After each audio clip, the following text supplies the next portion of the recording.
OpenAI has just announced a whole bunch of new updates and a new AI model. They've dropped the prices on a bunch of AI models, done some really cool things for developers, all in a big push today, so we're going to cover all of it. I wanted to mention today's podcast episode is sponsored by my very own startup, AI Box, the no-code AI app builder and marketplace.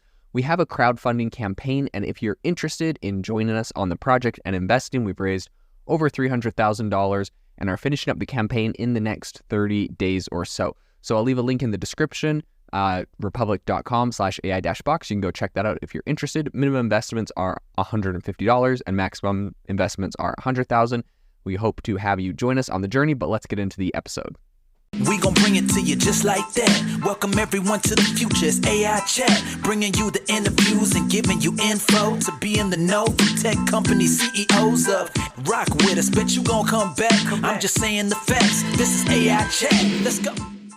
OpenAI has just made a bunch of big updates, announcements, price drops, tools for developers, cool stuff. Let's get into it. The thing that I want to start all of this by saying is that a lot of people are saying that essentially OpenAI is fixing the lazy GPT-4 that, you know, a lot of people have been complaining about. I've seen posts on X over the last couple of months where people are saying, like, essentially they ask ChatGPT to, like, do something like, hey, can you code this?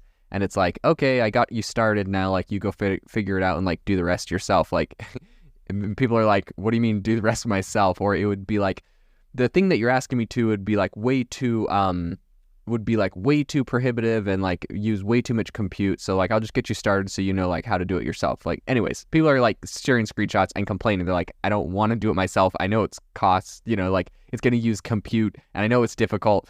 That's what I'm using you for. So it's kind of funny. And apparently this is a big thing that OpenAI is solving for. But the other thing that I want to also preface this by saying is that OpenAI, they've always been making slight adjustments to their models. They're always making a bunch of adjustments to their pricing. And we've seen a bunch of different open source models come out that have been very popular, that are getting to be pretty similar in power as like GPT 3.5, for example. And so I think OpenAI lowering the prices is a way to make sure that they're still competitive, and also that they've really streamlined all of their processes as well. So the big news here is that GPT 3.5 Turbo, which is of course the model that I think most people are most familiar with. It's the free version of ChatGPT essentially. They have an API, right? So developers can use that and embed it into their tools, use it to run their tools. That's what the API is. And of course it's cheaper than the GPT-4, right? So I have to use GPT-4 for some tasks, but if I can get away with it on different like pieces of software, I'll use GPT 3.5 because it's cheaper. So all that to say that they're dropping the price for developers to use these models by 50% for the inputs, because they charge you for the inputs and they charge you for the outputs, and the output prices. So essentially, like they charge you by a token. So if you have a really long input message, meaning you upload like an entire book, for example, and are like ask it questions about that, you got to pay for like how long that input is, that book is. So they're dropping that price by 50%. The output's what it generates. So they're dropping that by 25%. It's dropping it to 0.0005 cents per 1,000 tokens in and 0.0015 per 1,000 tokens out. So price drops, always welcome, really exciting. I think as a lot of people are playing with all of these different APIs, for a lot of different applications, whether you're, you know, analyzing an entire book, the tokens can add up a lot. And I've used this in different projects before. My startup, Self-Pause, uses the API to OpenAI to do like an AI life coach chat thing that we put a bunch of our own custom stuff in there, but we rely on that. And it can get costly if you have super long chats and a ton of users, you know, hundreds or thousands, tens of thousands, hundreds of thousands of users. It can get kind of costly. We have around 120,000 users for Self-Pause. So, you know, you can run up a bill for sure. So this is always exciting to see. What I will say is, in other news, GPT 3.5 Turbo is going to get a new model version. So what happens essentially is like OpenAI doesn't always tell you exactly what's in the newest improvements. They just like apparently on this one they've just done today, they're saying it just has various improvements, but they're not saying exactly what those are, which is kind of interesting. So the model version is just pretty much today's date. So that would be to like the latest update to GPT 3.5 Turbo is the January 25th update. But what's interesting is the last time they did this was in June 13th. So like of last year. So like this is, in my opinion, you update this thing, like you haven't updated it since June, you updated it in January. Like I would love to know like what kind of fine tuning, what kind of stuff they did. They've been a little bit tight-lipped on that, but they've given us some hints because that's GPT 3.5 Turbo. That's the free version. In the paid version, GPT-4 Turbo, they got a new preview model for API use, and that's also January 25th. And it has an interesting fix that they did outline, which they said, quote, "This model completes tasks like code generation more thoroughly than the previous preview model, and it's intended to reduce cases of quote-unquote laziness where the model doesn't complete a task."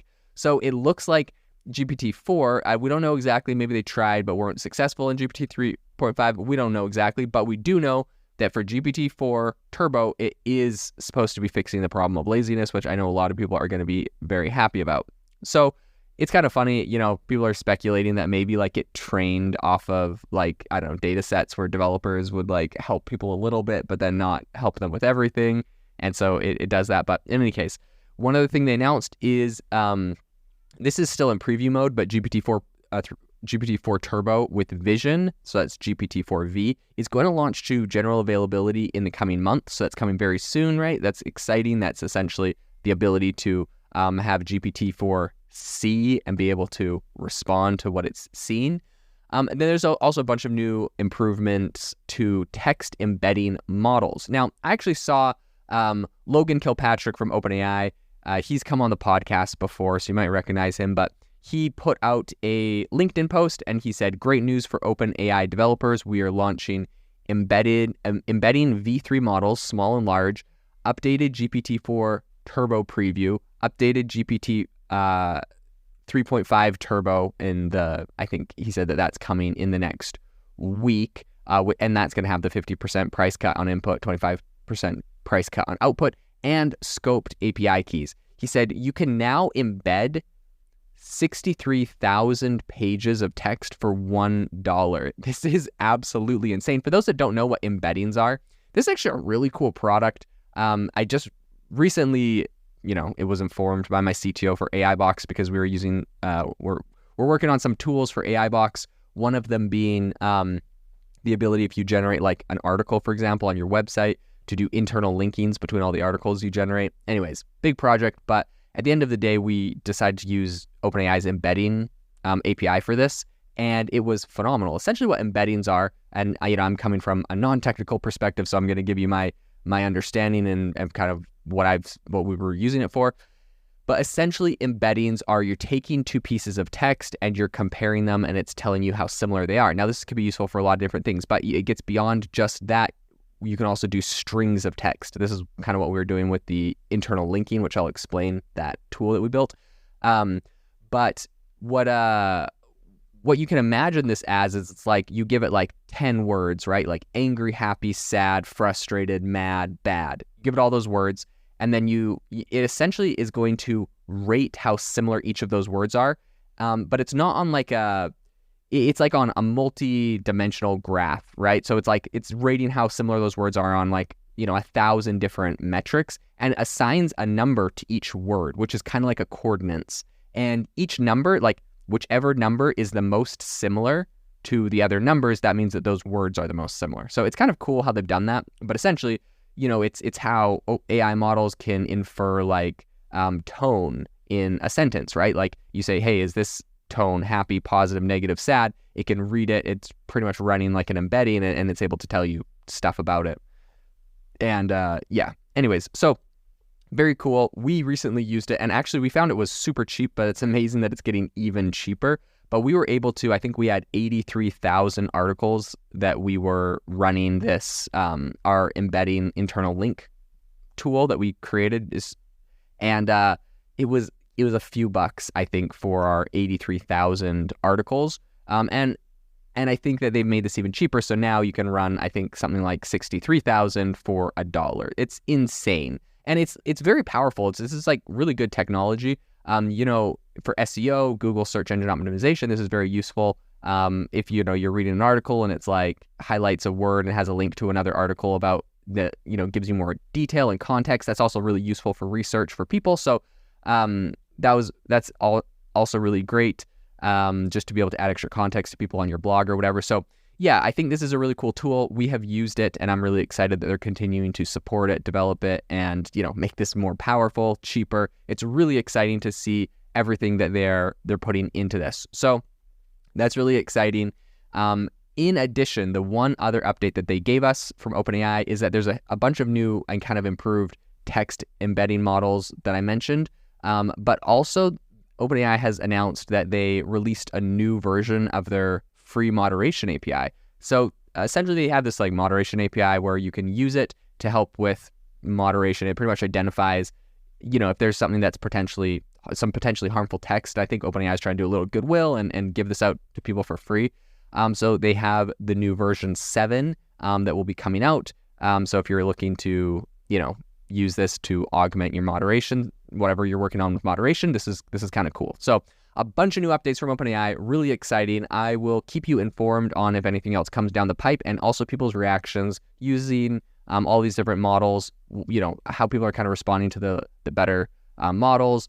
And really, I think the biggest thing that you're going to hear from me more in the future is if this indeed solved the problem of GPT-4's laziness issue. So I'll keep you updated on all of that. Have you ever wanted to start your own podcast? I record and publish podcasts on a platform called Spotify for Podcasters, and I absolutely love it. Essentially, you can upload from your phone or computer, and it distributes to every platform that plays podcasts. They support video podcasts, and you can make money on the platform with ads or even podcast subscriptions, something that has made my life so much easier as a podcaster. So if you're interested, I highly recommend you give it a try. You can download the Spotify for Podcast app or go to spotify.com/podcasters to get started on your podcast today.